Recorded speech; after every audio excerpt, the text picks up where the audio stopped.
Hi, the question today is, how often do financial advisors change firms, and why does a financial advisor change firms?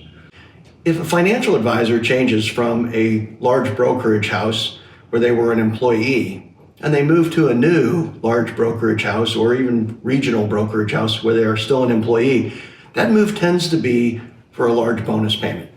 That person was typically paid anywhere from 100% to 300% of last year's revenue to make that move to the new firm. The new firm is in effect buying that business. And you, the client, are part of what's being purchased. There are times when this is valuable. There are times when this may not be valuable. But it's very important for you, the client, to evaluate, why is my financial advisor making this move? Now, if it's for money and if it's for no particular benefit to the client, for example, let's say you have to go through the hassles of the change, you might have tax impacts of the change, you have to learn new systems, new procedures. If there's no fee break, if there's no wider investment opportunity, then it might not be in your interest to do that. We might also add, how do I evaluate my financial advisor as I'm determining if I'm going to follow to this new firm?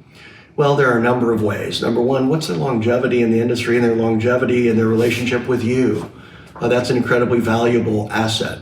Are there independent sources that have suggested that your financial advisor is top-notch? Are they highly ranked?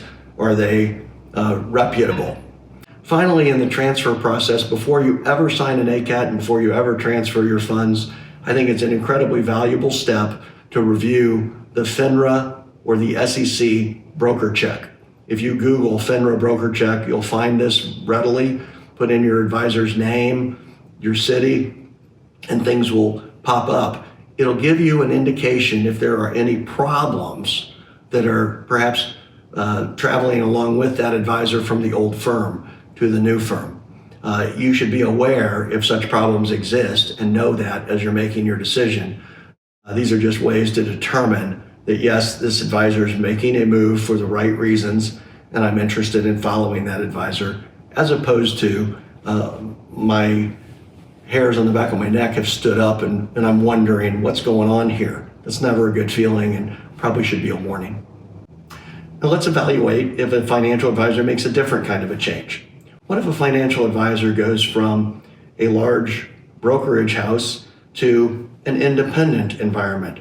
Typically, when you go from a large firm to an independent environment, there is no substantial payment to make that move. If you make the move from the large wirehouse or the large brokerage to independence, you probably made that move for you want to be more independent, more objective, more unbiased.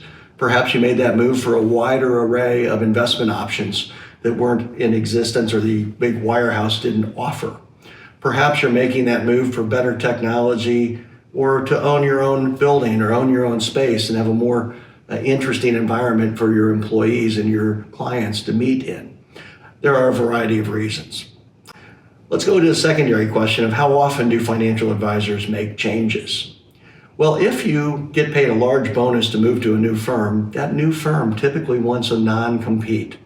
Those non-competes might last anywhere from 7 to 10 years in many cases. If I see financial advisors who've moved from firm to firm to firm about every 7, 10, 12, 14 years, sometimes that sets up a red flag that suggests to me they're moving when their non-compete's ended for more money. If they move before their non-compete ends, they have to pay their bonus back. So this move is not necessarily to get a better opportunity set or a better client outcome, it's a better paycheck. And I would be concerned in those instances. Sometimes in a career, great advisors, great teams might make one change or two changes once every 30 years. And that might be for all the right reasons. So it's worth evaluating, why is your financial advisor team changing firms? And what might be the reasons and how might it affect you? I hope this was helpful. Thank you very much.